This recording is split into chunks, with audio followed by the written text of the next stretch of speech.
এমা দাৎসেন, হ্যাঁ এমা দাৎসেন ঠিকই শুনেছ, এটি একটি কিন্তু তিব্বতিয়ান রান্না। তা আজ নিয়ে চলে এলাম। আর এটা কিন্তু আমি একটা রেস্টুরেন্টে খেয়েছিলাম, আমার ভীষণ ভালো লেগেছিল, তাই ভাবলাম তোমাদের সামনে একটুখানি প্রেজেন্ট করি। তা করে নিলাম। চলো আমরা কিন্তু একটা ননস্টিক প্রথমে কিন্তু একটু গরম করে নেব। কড়াই গরম করার পর তার মধ্যে আমি দিয়ে দিয়েছি অল্প করে বাটার, একটা বাটার কিউব এনাফ। বাটারটা একটু গরম হওয়া অবধি ওয়েট করবো।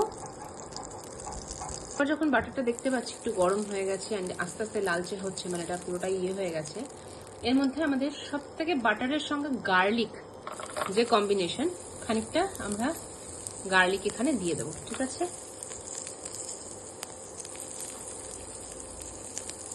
অল্প করেই দেব।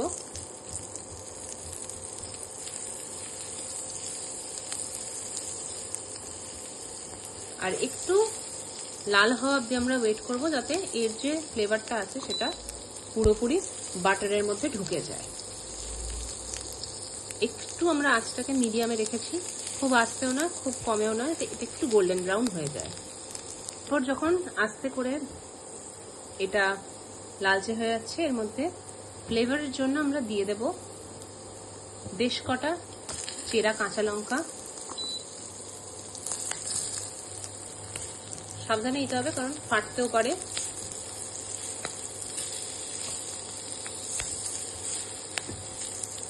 আস্তে আস্তে ফাটছেও, দেখতে পাওয়া যাচ্ছে। একটুখানি এটাকে করে নেওয়ার পরে আমরা এর মধ্যে দিয়ে দেবো যে জিনিসটা, সেটা হয়তো কেউ এক্সপেক্টও করতে পারবে না, কারণ এটা এতটাই সহজ এই রান্নাটা।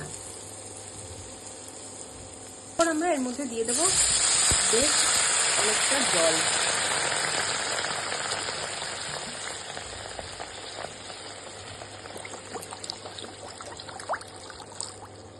বেশ কিছুটা জল, এবং জলটা দেওয়ার পর একটুখানি ফুটে ওঠা অবধি ওয়েট করব আমরা। ততক্ষণ আমরা করব চিজগুলোকে আমরা ততক্ষণে ছাড়িয়ে নেব বেশ কটা। আমি এখানে 6টা ডিমের জন্য 5টা চিজ ইউজ করেছি, তোমরা অ্যাকর্ডিংলি এটাকে চেঞ্জ করে নিতে পারো। যখন দেখতে পাচ্ছ ভাবে ফুটে উঠছে আস্তে আস্তে, এবার আমি চিজগুলোকে অ্যাকচুয়ালি গুটিয়ে টাইপের নিয়েছি যাতে দিতে সুবিধা হয়।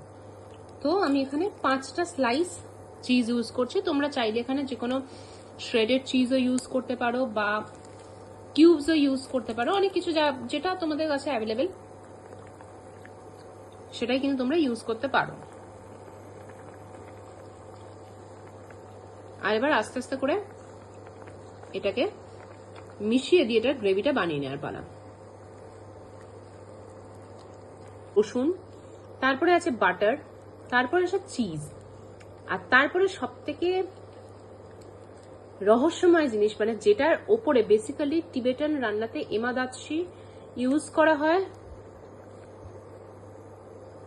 আলুর সঙ্গে, আলুর ওপরে গ্রেভিটাকে দেয়া হয়। বাট রিসেন্ট যেহেতু এখন বিভিন্ন ধরনের রান্না মডিফাই ভার্সনে করে বেরোচ্ছে, তো সেক্ষেত্রে আমার ফিডে ভীষণভাবে ঘুরছিল এর সাথে ডিমের সাথে। ডিম এমন একটা জিনিস যেটা আমাদের বাড়িতে সব সময় অ্যাভেলেবল থাকে। মোটামুটি আমি ঘেটে এখানে যতটা পেরেছি আমি চিজটাকে করে নেওয়ার চেষ্টা করেছি। এবার আর একটুখানি এটাকে টানাবো, গ্রেভিটাকে একটুখানি ফোটাবো। এরপর আমি গ্রেভিটাকে আর এর মধ্যে আমরা কিন্তু দিয়ে দেব অবশ্যই বেশ কিছুটা নুন, কারণ টেস্ট ম্যাটার্স অবশ্যই। অ্যান্ড তোমরা চাইলে তোমাদের কাছে যদি চিলি ফ্লেক্স, অরিগানো এসব থাকে দিতে পারো।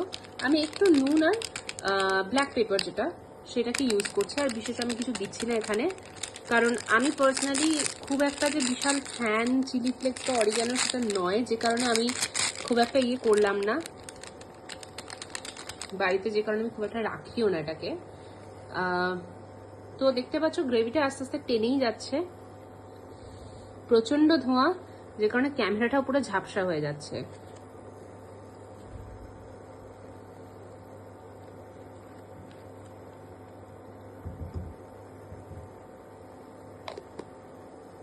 এটা আরেকটু ফুটুক আর একটু ঘন হোক, তারপর এটাকে আমরা নামিয়ে দেবো। এটাকে আর একটুখানি ব্যালেন্স করার জন্য, যেহেতু চিজ আমাদের একটু সল্টেড হয়, এর মধ্যে আমি একটুখানি চিনি দিচ্ছি, আর আমি আর একটুখানি ব্ল্যাক পেপার ঢালবো, কারণ যেহেতু এটা ভাতের সাথে, যেহেতু আমরা বাঙালিরা বেশিরভাগ খেতে পছন্দ করি, একটু যদি মানে মিষ্টি হলে কি করে খাওয়া যাবে। আর একটা জিনিস কিন্তু হচ্ছে, যেহেতু এখানে চিজ আছে, তো আমাদের কিন্তু প্রায় সময় কিন্তু এভাবে নাড়াতে নাড়াতে যেতে হবে, নয়তো কিন্তু এটা বাই চান্স নিচে ধরে গেলে তখন কিন্তু প্রবলেম হয়ে যাবে।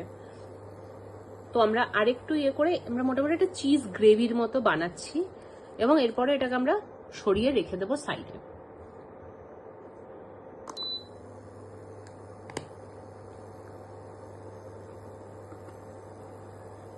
এভাবে ফুটুক। এরপরে যখন দেখতে পাবে যে নিচে এবারে আস্তে আস্তে এভাবে ধরে যাচ্ছে, বুঝতে পারবে, তখন বুঝবে মোটামুটি আমাদের চিজ সসটা হয়ে গেছে। এটা একটু গুড ব্যালেন্স অফ একটা, একটু যেহেতু কাঁচা লঙ্কা থেকে এখনকার বিশাল কোনো ঝাল হয় না, একটা গুড ব্যালেন্স অফ একটু একটু গোলমরিচের জন্য ঝাল, একটুখানি তোমার নুন আর মিষ্টি দিয়ে একটা একটা জায়গাতে, একটা সুইটেবল জায়গাতে এটাকে বন্ধ করে দিতে হবে, ঠিক আছে? তো আমরা এটাকে বন্ধ করে দেবো। এরপরে শুরু হবে আমাদের নেক্সট স্টেপ। পরের স্টেপ ভীষণ সোজা। কড়াইতে অল্প করে তেল নিয়েছি, বাটারও নেওয়া যায়, নিয়ে তার মধ্যে আমি 6টা ডিমের করছি, তো 6টা ডিমকে ফাটিয়ে দিয়েছি এখানে পোচ মতো করে, আর ওপর থেকে অল্প করে নুন দিয়ে দিয়েছি। এরপরে কি হবে, এটা যখন অনেকটা আস্তে আস্তে টেনে যাবে, এটা যখন আস্তে আস্তে যখন কাঁচা ভাবটা চলে যাবে, এর ওপর দিয়ে আমরা যে গ্রেভিটা বানিয়েছিলাম ওটাকে পুরো ঢেলে দেবো, ব্যাস ডান। বাড়িতে চিলি অয়েল থাকলে চিলি অয়েল দিয়েও সার্ভ করা যায়, কারণ জিনিসটা যেহেতু একটু মিষ্টি মিষ্টি, সেই কারণে চিলি অয়েল আর একটুখানি ঝাল করবে। আর আদারওয়াইজ যদি না থাকে নো প্রবলেম, এভাবেই রুটির সাথে আমার তো মনে হয় খানিকটা এটা তোমার মিডল ইস্টার্ন যে শাকসুকা আছে ওর থেকে অনেকটা ইন্সপায়ার্ড, বাট একটু চিজি ভার্সনে মেবি। তো আপাতত এটা হোক, তারপরেই ওটাকে আমরা ঢেলে দেবো, তখন দেখাবো। এগ মোটামুটি ডান, মোটামুটি কুক হয়ে গেছে, বাকিটা ওটা নিজের হিটে নিজেই হবে। এরপর আমি উপর থেকে এই গ্রেভিটা আস্তে করে ঢেলে দেবো এর উপরে।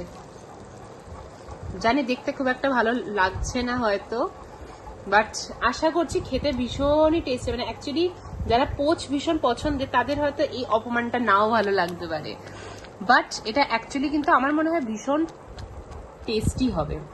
জাস্ট এটাকে আমি আস্তে করে এবারে হয়ে গেছে আমাদের এটাই শাকসুকা, আমাদের সরি আমাদের এটাই এমা দাচ্ছি রেডি। তো এটাকেই জাস্ট আমরা জাস্ট ফুটছে, ওইটুকুনি ফোটানোতেই ব্যাস এখানে আমরা বন্ধ করে দেবো। খেতে আশা করছি ভীষণ ভালো হবে। এটাই আমাদের এন্ড লুক। আমরা এখানে এবার বন্ধ করে দিচ্ছি, ডিমগুলো সেদ্ধ হয়ে গেছে, জাস্ট এরপরে সাইড থেকে তুলে খাওয়া হবে।